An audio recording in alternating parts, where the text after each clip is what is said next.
people, very few people came to work. They were, it started more or less with COVID, but actually even before COVID.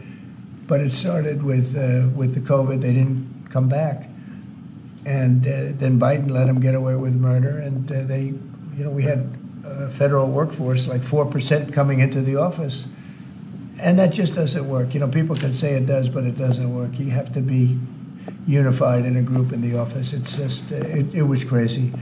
You don't know what they're doing. And then at some point, we may ask them to certify that they didn't have two jobs, meaning were they really getting a check from us, the government, and then were they also working a second job and a third job, and on government time? And many of them will say that they did, which is not legal, but it's a problem. It's a problem. No, we want to get that out. We want to clean it out. People have been trying to reduce federal government now for 40 years, 45 years. And they haven't been able to do it. And this is a way of doing it, I think, very nicely. It's sort of a buyout, too. I think we're treating people very good. But people don't come to the office. They won't have a job starting on that very special date. So we'll see how that works out. I mean, nobody knows how that's going to turn out. Everybody might show up to the office, and maybe a large number won't show up. But if they don't show up, we've accomplished a very serious goal. We're trying to reduce government. Does Mr. Musk or any of those associated with your DOGE effort, do they have any direct access through the government systems to how money is dispersed? No, nothing. No, they are. This has nothing to do also with the federal cutting, with this federal cutting. This is very separate. This is if you don't show up, you don't get paid. But DOGE, I think great progress has been made. We're talking about cutting over $1 trillion of waste. We're talking about waste. We're not talking about we're going to love and cherish Social Security, Medicare, Medicaid. We're not going to do anything with that other than if we can find some abuse or waste, we'll do something. But the people won't be affected. It'll only be more effective and better. And our country, as our country gets richer, the people on Social Security, Medicare, Medicaid, those people are going to be more secure. If Biden had gotten elected, Social Security was going to fail because the country was failing. It was going to fail. The country was going to fail. And therefore, the Social Security, Medicare, Medicaid, and all of the other things that you may get would not be able to be paid. Our country's getting very, and you see it. I think more progress has been made in the last 2 or 3 weeks than has been made in the last 4 years. I think not only has more progress been made in the last 4 years, it's, I'll call it deep progress. We went way backward as a country in so many different ways, from woke to all of the other things that took place that were so bad. You look at Afghanistan, how embarrassing that was.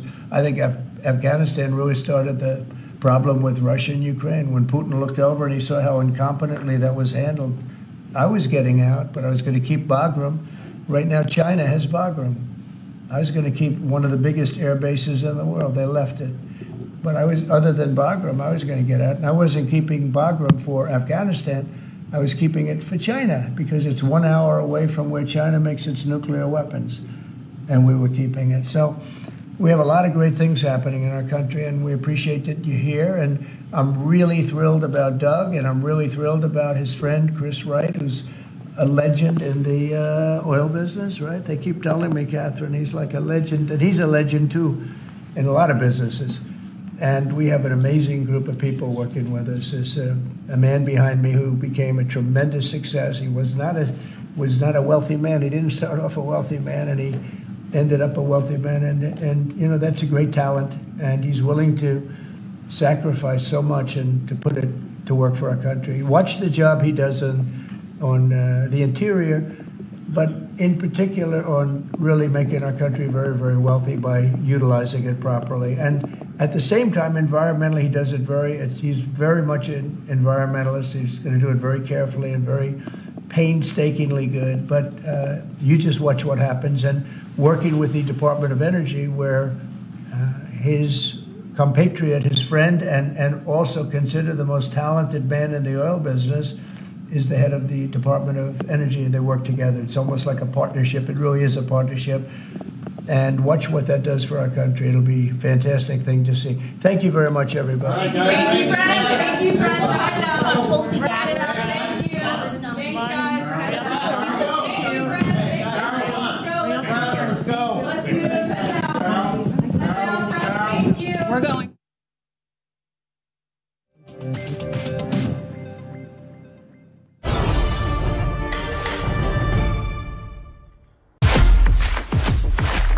ਕੀਤੀ ਹੋਈ ਸਫਾਈ ਨਾਲ ਫਰਸ਼ ਤੇ ਉਂਗਲ ਫੇਰੋ ਜੇ ਚੀ ਚੀ ਦੀ ਆਵਾਜ਼ ਨਾ ਆਵੇ ਫੇਰ ਕਹਿਣਾ ਉਹ ਤੂੰ ਫਟਕੜੀ ਨਾ ਮੈਂ ਤੁਹਾਡੇ ਪੁਰਾਣੇ ਭਾਂਡੇ ਇੰਜ ਕਰ ਦਿਆ ਕਿ ਜਿਵੇਂ ਨਵੇਂ ਲੱਗੇ। आपको किसी ने कहा हमारे पास पुराने भांडे हैं? ਆਹ ਕੀ ਆ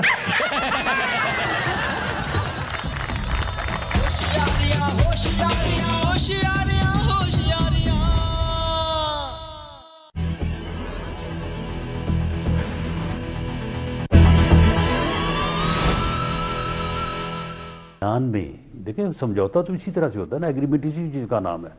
अगर सारी बात हमने उनकी मानी तो फिर किस बात का एग्रीमेंट है जी?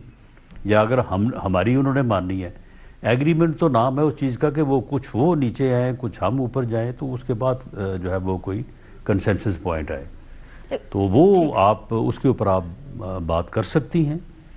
लेकिन बहरहाल बात वही है कि उनको बाइकआउट नहीं करना चाहिए था। बाइकआउट जो है ना ये किसी मसले का हल नहीं है। उस बाइकआउट तो हो गया, लेकिन अब जो आप वजीर आजम साहब की एक ऑफर की बात कर रहे हैं जो हाउस कमेटी है